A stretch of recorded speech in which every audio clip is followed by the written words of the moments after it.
Welcome to our deep dive, everyone. Today, we're going way back, like medieval times back. We're talking England, specifically between 1250 and 1500.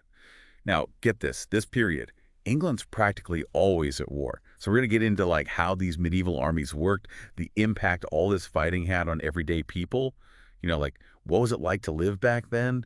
And we'll dig into some legendary battles. Oh, it's a fascinating period. Tons of changes in how wars were fought. New weapons, new tactics, you name it. And the thing is, these conflicts, they didn't just stay on the battlefield. They really affected the lives of everyday people, big time. Okay, so to even start to wrap our heads around all that, we got to understand how these armies were set up, right? I Yeah. mean, where do you even begin with that?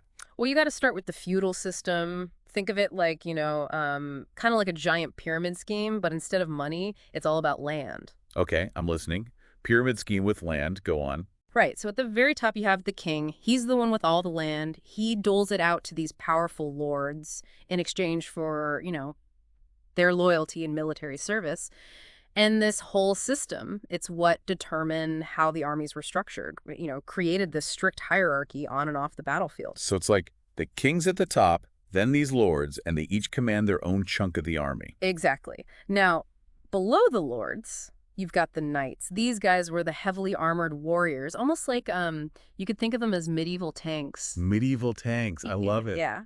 They were all about shock and awe, smash right through the enemy lines. They were the elite fighting force of the time. Okay, so we've got the king, the lords, the knights, but what about, the average Joe? Where do they fit in? Right. Well, no medieval army is complete without archers, right? And the English, they were famous for their longbows. Yeah, I was just thinking about that, those longbows. Yeah. It's like everyone back then, a crack shot with a bow and arrow. Well, not exactly. Archery was a crucial skill, but it took years of dedicated training to really master it. You had to build up the strength and precision to fire these arrows, with deadly force. It wasn't something you just picked up overnight. So it wasn't like everyone was strolling around, Robin Hood style. No, no, no. This was serious business. These guys trained for years to become expert archers. All right, so we've got knights, we've got archers. What about everyone else, like the regular folks, the commoners? What role did they play? That's where the infantry comes in. Mostly commoners, they were the backbone of the army. They might not have had the glamour of the knights or the special skills of the archers, but they were absolutely essential. Okay, so like what were they doing? These guys, they formed the defensive lines, protected the archers, and when things got up close and personal, they engaged in hand-to-hand combat. They were the ones who often had to hold the line. Wow, sounds pretty intense. Oh, it was. Medieval warfare was a dangerous business, no matter who you were. And you know what? I bet it wasn't just tough for the soldiers on the battlefield. All this constant fighting, it must have had a huge impact on the people back home, too. Oh, absolutely. Just imagine you're living your life and suddenly an army marches through your village. They need food, supplies, shelter, you name it. Not exactly a fun experience. Yeah, I can imagine. Civilians, they really bore the brunt of these conflicts. They had to pay high taxes to fund the war effort, and often their resources were just taken, without any compensation. It sounds like being on the wrong side of a medieval army was pretty rough. Yeah, it was. War wasn't just about battles and glory. It was a harsh reality that affected every aspect of life back then. So we've got these armies, right? Knights, archers, infantry, all operating under this feudal system. But warfare, it's always changing, isn't it? What were some of the big shakeups, the game changers in English warfare during this time? Oh, absolutely. Warfare's always evolving. And between 1250 and 1500, oh boy, did things change. New weapons, new tactics, everything. And for England, well, the longbow was the real rock star, the star of the show. Our sources, they really hammer home that the longbow was a total revolution. But what was it about the longbow? Why was it such a big deal? Well, think about it. Incredible range, serious power. I mean, these things could punch through armor from like crazy distances, hundreds of yards away. Can you imagine? You're on a battlefield and suddenly these arrows are raining down in a force to pierce your armor. I mean, talk about terrifying. Oh, yeah, that would definitely mess with your head, especially if you're one of these knights, used to being the big bad guys on the battlefield. How did England's enemies deal with that? I mean, what could they even do against that kind of firepower? Well, they had to adapt, right? And they came up with some pretty clever stuff, actually. Take the Scots, for example. They developed this formation called the schiltron. Basically, a super tight group of spearmen. Okay, spearmen. How does that help against a hail of arrows? Well, picture this. Imagine a giant spiky hedgehog. A charging knight, even with all that armor, is going to have a bad time running into that. That's a pretty good visual. Yeah. So while the English are, getting really good with their bows and arrows, their opponents are like, all right, how do we counter this? It sounds Yeah. like this constant back and forth, one-upping each other with weapons and tactics. Exactly. It was a constant arms race. You think you've got the upper hand, and damn, someone comes up with something new. Like take gunpowder, for instance. Yes, gunpowder. That's a big one. Our sources, they really point to that as a turning point, especially for sieges. Castles, these fortresses that were supposed to be untakeable, suddenly they're not looking so tough anymore. So how did they change the game? Well, imagine you're trying to take a castle. It's tough, right? Yeah. Thick walls, high towers. But now you've got these cannons that can just, boom, blast holes in those walls. Sieges become faster, less predictable, more about firepower than just starving people out. Makes sense.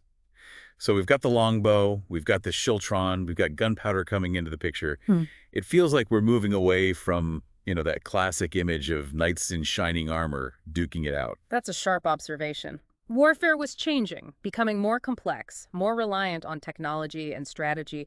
And, some of the most famous battles of this time, they really highlight that. Speaking of battles, let's talk about some of the big ones. Our sources, they really zero in on two in particular, Falkirk and Agincourt. Both of them, it seems like they showcase all these changes we've been talking about. Oh, excellent choices. Falkirk and Agincourt, they're like textbook examples of how warfare was changing. Fascinating battles, both of them. Let's start with Falkirk.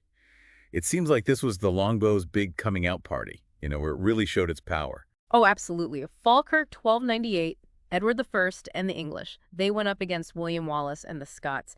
And you know what? Edward, he really unleashed his longbowmen. Devastating effect. I mean, they just tore through the Scottish formations. It was a brutal demonstration of what the longbow could do. The Scots, they were using their schiltron formations, right? Like that spiky hedgehog we talked about. But it sounds like even that wasn't enough. Nope, not against that kind of firepower. Falkirk, it was a wake-up call. It showed the world, hey, the longbow, this isn't just a weapon, it's a total game changer. And then we've got Agincourt, the ultimate underdog story, right? Outnumbered English forces pulling off this stunning victory.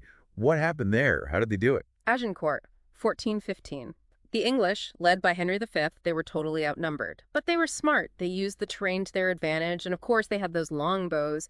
The French, well, they were a little too confident maybe. They were all about their heavy armor and their knightly charges, but But those tactics, they were starting to look a little outdated. you could say that. The French knights, they were bogged down in mud, weighed down by their armor. Easy targets for those English archers. And it was a massacre. Agincourt, it really showed that, maybe chivalry and heavy armor weren't all they were cracked up to be anymore. New weapons, new tactics, that's where it was at. These two battles, Falkirk, Agincourt, they really paint a picture of how English warfare was evolving. But, battles are just one part of it, right? What about the day-to-day grind of maintaining an army back then? How did they even manage to do that? Oh, that's a great point. Behind those glorious battles, there's a whole lot of, logistics, headaches, problems to solve, recruiting, training, equipping these armies. It wasn't just, hey, everyone, show up with your sword. Right. So how did they do it? How did kings back in medieval England, how did they pull it off? Well, early on, they leaned heavily on that feudal system we talked about. Lords, they had to provide soldiers based on how much land they had. It was like a built-in system for raising an army. But as warfare became more and more common, as the demands grew, that system, it started to crack. I can imagine. I mean, relying on unpaid soldiers, people who were obligated to show up, it can only take you so far, right? Exactly. So they had to find other ways. Kings started offering payment for military service. And that led to, professional soldiers, mercenaries, guys who were in it for the, for the money as much as anything else. More flexibility, more control for the king, but also a bigger strain on the royal treasury. It makes sense. You got to pay for quality, right? What about training? I mean, you mentioned earlier using a longbow, that's not something you just pick up overnight. How did they make sure their soldiers were up to snuff, especially when it came to archery? Oh, maintaining a well-trained army, that was a constant challenge. They had to set up training facilities, provide regular practice, even encourage archery among the general population. The longbow, it was so crucial for the English. They couldn't afford to slack off on the training. We've talked about how these armies worked, all the changes in weapons and tactics, even the logistics of keeping an army going. But I keep thinking about what you said earlier about the impact of war on regular people, the civilians. It sounds like they were really caught in the middle of it all. It was tough, no doubt about it. And it wasn't just about armies passing through and needing supplies. We're talking about long-term effects, real hardship. The economy takes a hit, trade routes get disrupted, and there's this constant fear of violence. These wars, they had a ripple effect. They touched every aspect of society. Earlier you were saying it was like a horde of locusts descending on your crops when an army came through. But was it all bad? Were there any, I don't know, any upsides for the civilians caught in the middle of all this? Well, it's hard to talk about upsides when you're talking about war, right?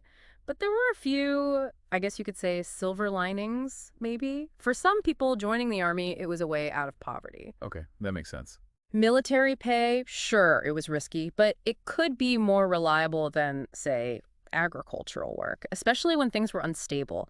So for some, it was a gamble, but maybe it was their best option. It's like better to take your chances on the battlefield than starve. Right. And Well, for the folks who didn't join up, well, yeah. war creates demand, right? So blacksmiths, bowyers, leather workers, anyone making weapons, armor, all that stuff, their businesses, they actually boomed during wartime.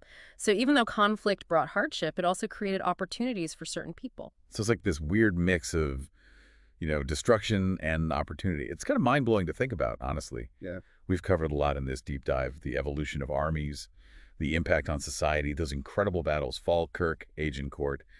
But I'm left with this question, Well, knowing that England was practically always at war during this time, how did people just, I don't know, deal with it? The constant uncertainty, the threat of violence, how did life go on amidst all that chaos? that's a great question, and it's something historians still grapple with.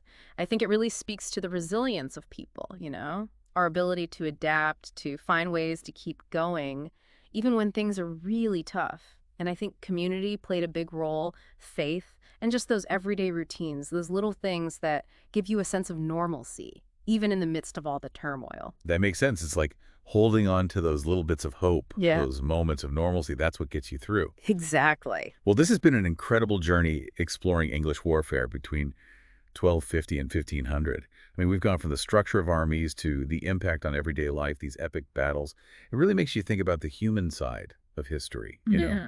the stories of the people who lived through these times. Absolutely. And this is just the tip of the iceberg. There's so much more to discover, so many fascinating stories waiting to be uncovered. So, to everyone listening, keep exploring, keep asking questions, keep digging deeper into this incredible period of history. There's always more to learn. Thanks for joining us on this deep dive. Thanks for having me.